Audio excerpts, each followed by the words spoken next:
Et voilà les enfants. Alors, je vais terminer ce matin avec vous, avec les mathématiques. Je vais vous expliquer très rapidement les consignes des exercices qu'il faut faire à la page 89. Mais vous allez voir, ce n'est pas très compliqué. Moi, je pense que vous pouvez même vous débrouiller complètement tout seul sur cette page. Alors, pour le premier exercice, il faut retirer en passant par 10 et trouver le résultat. Alors, c'est très facile à condition de connaître ces mariages à 10. Sinon, vous êtes obligé de compter. Alors, révisez par pitié vos mariages à 10 avant de commencer l'exercice. Alors, nos petits mariages à 10 là, on va les voir ensemble. Si j'ai 1, combien il me faut encore pour aller à 10? Il me faut 9. Si j'ai 2, il me faut encore 8. Si j'ai 3, il me faut encore 7. Si j'ai 4, il me faut encore 6. Et si j'ai 5, il me faut encore 5. Ça, les enfants, c'est par cœur. Alors, on reprend notre premier exercice là. Donc, vous voyez, 11 moins 1 moins 3. Alors, je vais vous le dessiner. 11, on va représenter une dizaine avec une unité. Qu'est-ce qu'on vous demande d'abord? On vous demande d'abord d'enlever 1. Bon alors, dès qu'on enlève 1, on enlève ce qui dépasse et tout de suite, on va se retrouver avec une dizaine. Donc ici, le but, c'est de terminer à 10. Et une fois qu'on a 10, il faut enlever 3. Donc si j'enlève 3, j'ai enlevé cette partie-là. Et c'est là, les enfants, il faut connaître les mariages à 10. Si j'ai 10 et que j'enlève 3, il va me rester 7. Voilà. Et là, il va falloir écrire 7. Allez, je fais le deuxième avec vous. J'ai 14 moins 4. Donc, je vais enlever ce qui dépasse pour faire 10. Et après, je vais enlever encore 4.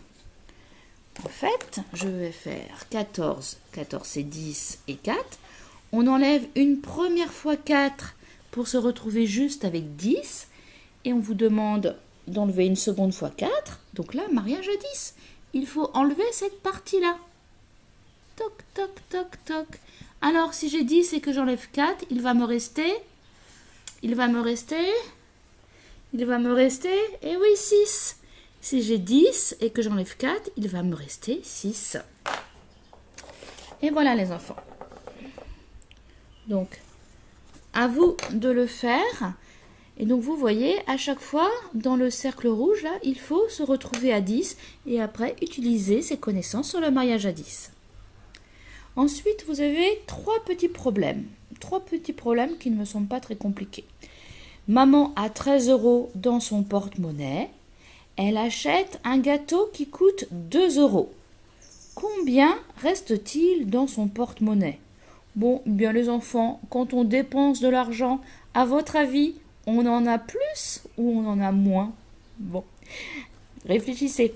À vous de trouver le bon schéma, de l'entourer, de dire ce que vous cherchez, d'écrire le calcul et de répéter la réponse. Il reste nanana euros. Alors, ici, les plus compliqués. Sam a 7 paires de chaussettes dans son tiroir. Combien y a-t-il de chaussettes? Alors les enfants, regardez vos pieds. Vous avez combien de pieds? 2, nous sommes d'accord. Donc si vous devez mettre des chaussettes, vous allez mettre combien de chaussettes? Vous allez mettre 2 chaussettes. Une paire, c'est 2. Donc si Sam a besoin de 7 paires de chaussettes, ben ça, c'est une première paire. Ça, c'est une deuxième paire. Ça, c'est encore une autre paire. Et ainsi de suite. Cherchez. Faites un dessin pour avoir les 7 paires de chaussettes. Donc 7 paquets de 2. Et cherchez combien il y a de chaussettes en tout. Voilà les enfants. Donc entourez le bon schéma. Je cherche un nombre de chaussettes, le calcul et la réponse. Et enfin, cet exercice que nous avions déjà fait avec le jeu de loi. Léa joue au jeu de loi.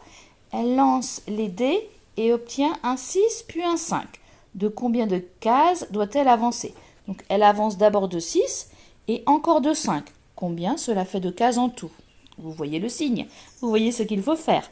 Donc c'est la même chose, on entoure le bon schéma, on cherche un nombre de cases, on écrit le calcul ici et la réponse, Léa avance de nanana cases. Et voilà les enfants, à vous de jouer pour cet exercice.